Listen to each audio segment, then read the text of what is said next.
മോദിക്കുള്ള മറുപടി മമതയോ എന്നാണ് അവസാനമായി സൂപ്പർ പ്രൈം ടൈം ചർച്ച ചെയ്യുന്നത്. ശ്രീ CR നീലകണ്ഠൻ, 34 കൊല്ലത്തെ കമ്മ്യൂണിസ്റ്റ് ഭരണത്തെ ഒരൊറ്റ വ്യക്തിയാണ്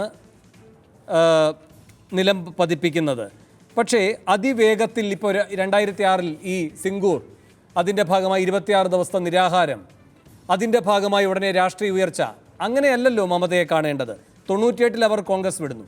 അന്നു മുതൽ അവർ ശക്തമായി ഉന്നയിക്കുന്ന ഒരാക്ഷേപമാണ് കമ്മ്യൂണിസ്റ്റ് പാർട്ടികളുടെ ദുർഭരണത്തിനെതിരെയുള്ള നീക്കത്തിൽ ആർജവത്തോടെയുള്ള നിലപാട് കോൺഗ്രസ് കൈക്കൊള്ളുന്നില്ല എന്ന്. ഒരു ഘട്ടത്തിൽ സോംനാഥ് ചാറ്റർജിയെ തോൽപ്പിച്ച് MP ആകുന്ന സന്ദർഭത്തിൽ അവരത് പറയുന്നുമുണ്ട്.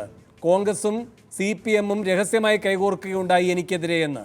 അപ്പോൾ ഇതുവരെ ഞാൻ പറഞ്ഞു വന്ന കാര്യങ്ങളെല്ലാം സാധൂകരിക്കുന്നതാണ് ഇവരുടെ കൈകോർക്കൽ രാഷ്ട്രീയമെന്ന്.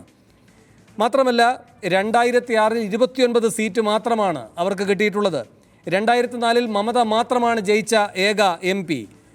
സിംഗൂർ ഒരു ടേണിംഗ് പോയിന്റ് തന്നെയാണ്. പക്ഷേ അവരുടെ രാഷ്ട്രീയമുണ്ടല്ലോ, അവർ അത് ഓരോ ഘട്ടങ്ങളിലായി രൂപപ്പെടുത്തിയെടുക്കാൻ നടത്തിയ പരിശ്രമങ്ങളുണ്ടല്ലോ, അതിൻ്റെ ഫലമാണ് ഈ വിജയകഥകൾ 2008 മുതൽ ആരംഭിക്കുന്നത്. 2008 ഈ പറയുന്ന പഞ്ചായത്ത് തെരഞ്ഞെടുപ്പ് ഫലം, 2009 ലോക്സഭാ തെരഞ്ഞെടുപ്പ് ഫലം, 2014 ലോക്സഭാ തെരഞ്ഞെടുപ്പ് ഫലം, 2011 നിയമസഭാ തെരഞ്ഞെടുപ്പ് ഫലം, ഇപ്പോൾ ഏറ്റവും ഒടുവിലത്തെ നിയമസഭാ തെരഞ്ഞെടുപ്പ് ഫലവും. പക്ഷേ അന്തിമമായി കോൺഗ്രസിൽ നിന്ന് വിട്ടുപോയ ഏതെങ്കിലും ഒരു നേതാവ് തിരിച്ച് കോൺഗ്രസിലേക്ക് പോകാതിരിക്കുക, കോൺഗ്രസുമായി സഖ്യം ചേരാതിരിക്കുക, കൂടുതൽ സ്വതന്ത്രയായിക്കൊണ്ട് ശക്തി പ്രാപിക്കുക, ഇത് മമതയിൽ മാത്രം കാണുന്ന ഒന്നല്ലേ? അങ്ങനെയെങ്കിൽ മമതയുടെ അനുയായികൾ പറയുന്ന പോലെ 2019 തേർഡ് ഫ്രണ്ട് അല്ല, ഫസ്റ്റ് ഫ്രണ്ട് ഉണ്ടാകും, അതിൻ്റെ മുൻനിരക്കാരി മമതയായിരിക്കുമെന്ന്. ശരിയാണോ ഇത്? അല്ല, ഞാനും വീണ്ടും പറയുന്നു, പ്രവചനമല്ല. എനിക്ക് ഫക്രുദ്ദീൻ്റെ അനാലിസിസ് കേട്ടപ്പോൾ ഇടതുപക്ഷം ഒരു കാലത്ത് നേരെയാവാൻ പോകുന്നില്ല എന്നുള്ള കാര്യം മനസ്സിലായി. കാരണം ഇപ്പോഴും ഞങ്ങൾ ജയിച്ചു എന്നുള്ള അർത്ഥത്തിൽ BJP തോറ്റു. എന്തിനാ ഇങ്ങനെയൊക്കെ പറയുന്നത്? കഴിഞ്ഞ തെരഞ്ഞെടുപ്പിൽ വേണു ചോദിച്ച ചോദ്യം വളരെ ലളിതമാണ്. കോൺഗ്രസിനും CPM-നും കൂടിയ വോട്ട് കിട്ടിയാൽ മമതയേക്കാൾ കൂടുതലായിരുന്നു. പക്ഷേ എന്തുകൊണ്ട് സംഭവിച്ചു? അല്ല, അപ്പോൾ തീർച്ചയായിട്ടും ഞാൻ പറയുന്നത് ഈ വോട്ടിൻ്റെ കണക്ക് വെച്ച് രാഷ്ട്രീയത്തിലെ ജിമ്മിക്സ് കളിക്കരുത്. രാഷ്ട്രീയം പറയാൻ ഇടതുപക്ഷം തയ്യാറാവണം. ഇവിടെ ഇടതുപക്ഷം തയ്യാറാവാത്തിടത്തോളം മമത അജയ തന്നെയായിരിക്കും. കാരണം എന്താ വെച്ചാൽ മമതയെ വെല്ലുവിളിക്കാൻ ഇപ്പോൾ BJP-ക്കൊന്നും ബംഗാളിൽ കഴിയില്ല. അവിടെ കഴിയുന്നത് ഇടതുപക്ഷത്തിന് തന്നെയായിരുന്നു. ഇടതുപക്ഷമാവണം, മമത ഇടതുപക്ഷമായി. അവിടെയാണ് പ്രശ്നം. ജനങ്ങളുടെ മുമ്പിൽ മമത ഇടതുപക്ഷമാവുകയും ഇടതുപക്ഷം വലതുപക്ഷമാവുകയും ചെയ്തു. കോൺഗ്രസിൻ്റെ കൂടെ ചേരുന്നതോടുകൂടി അവരുടെ ഉള്ള ക്രെഡിബിലിറ്റിയും കൂടി നഷ്ടപ്പെട്ടു. ഇവിടെ സംഭവിച്ച ഏറ്റവും പ്രധാനപ്പെട്ട കാര്യം അത് ഇടതുപക്ഷം അറിയണം. അങ്ങനെ അറിഞ്ഞാൽ തീർച്ചയായും മമതയ്ക്ക് അവിടെ തിരിച്ചടി നേരിടും. പക്ഷേ ഇടതുപക്ഷം അറിയാനുള്ള സാധ്യത വളരെ കുറവാണ്. കാരണം ഇപ്പോഴും സത്യസന്ധമായൊരു വിശകലനത്തിന് അവർ തയ്യാറല്ല. അതുകൊണ്ട് തന്നെ ഒരു കൈത്തെറ്റ് പറ്റി ഒരാൾ മാറിയപ്പോൾ ചെറിയൊരു പ്രശ്നമുണ്ടായി, അങ്ങനെയൊന്നുമല്ല കാണേണ്ടത്. ഇടതുപക്ഷത്തിൻ്റെ രാഷ്ട്രീയം അത് ഈ കാലത്ത് ഏതായിരിക്കണമെന്ന് തിരിച്ചറിഞ്ഞ് ഇടതുപക്ഷം പെരുമാറിയില്ലെങ്കിൽ അഖിലേന്ത്യാ നേതൃത്വത്തിൽ മമതയുടെ സ്ഥാനം എത്രയാവുമെന്ന് പറയാൻ പറ്റില്ല. കാരണം ബംഗാളിൽ ആകെയുള്ളൂ 42-ഉം ത്രിപുരയിൽ ഒരുപക്ഷെ 1-2 സീറ്റും ഒക്കെയാണ് മമതയ്ക്ക് പരമാവധി പിടിക്കാവുന്നത്.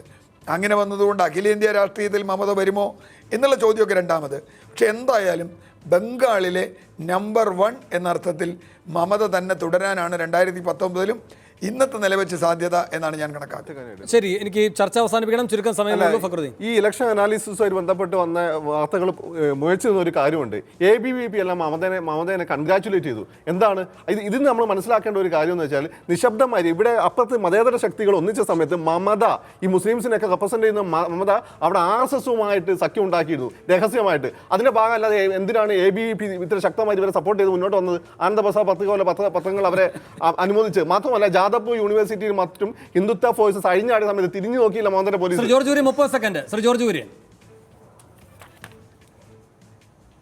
അതായത് ഈ മമതാ ബാനർജി തീർച്ചയായിട്ടും ഫക്രുദ്ദീൻ എന്താണ് പറയുന്നതെന്ന് ആർക്കും മനസ്സിലാകുന്നില്ല, അതുകൊണ്ട് ഞാൻ മറുപടി പറയുന്നില്ല. മമതാ ബാനർജി തീർച്ചയായിട്ടും അതിപ്പോൾ ഞാനിപ്പോൾ പറയുന്നില്ല, അടുത്ത ലോക്സഭാ ഇലക്ഷന് ബംഗാളിലെ മുഴുവൻ സീറ്റും BJP പിടിക്കും എന്ന് ഞാൻ പറയുന്നില്ല. മമതാ ബാനർജി അവിടുത്തെ ഒന്നാം ശക്തി തന്നെയാണ്. പക്ഷേ മമതാ ബാനർജി കഴിഞ്ഞാൽ കോൺഗ്രസ് CPM സഖ്യമായിരിക്കില്ല ലോക്സഭാ ഇലക്ഷനിൽ കൂടുതൽ സീറ്റ് പിടിക്കുന്നത്. അത് BJP തന്നെയായിരിക്കും. കാരണം അവർ രണ്ടു കൂട്ടരും അവിടെ മുഖം നശിപ്പിച്ചിരിക്കുന്നു. BJPയുടെ ആശയത്തിൽ നിന്നുകൊണ്ട് തന്നെ അവിടെ കൂടുതൽ സീറ്റ് പിടിക്കും. പിന്നെ BJPക്കെതിരായിട്ടുള്ള മുന്നണി അത് മമതാ ബാനർജി ആയിരിക്കുമോ എന്ന് ഞാനിപ്പോൾ പറയാൻ, അല്ലെങ്കിൽ ആവില്ല എന്ന്, അതിൻ്റെ നേതാവ് ആവില്ല എന്നും പറയാൻ ഞാൻ തയ്യാറില്ല. കാരണം കോൺഗ്രസും ഒക്കെ കൂടെ മമതാ ബാനർജിയെ കൊണ്ടുവന്ന് തോൽക്കുന്നതിന്റെ തൊട്ട് മുമ്പ് വരെ ആത്മവിശ്വാസം വളരെ നല്ലതാണ്. അക്കോർഡിംഗ് ടു ശ്രീനിവാസൻ, മമതാ ബാനർജിയെ കമ്മ്യൂണിസ്റ്റുകാർ കൊണ്ടുവരാമല്ലോ. ശരി ശരി ശരി, ഞാൻ ഇടപെടുകയാണ്. ഈ ചർച്ചയിൽ പങ്കെടുത്ത എല്ലാവർക്കും നന്ദി. സൂപ്പർ പ്രൈം ടൈം അവസാനിക്കുന്നു.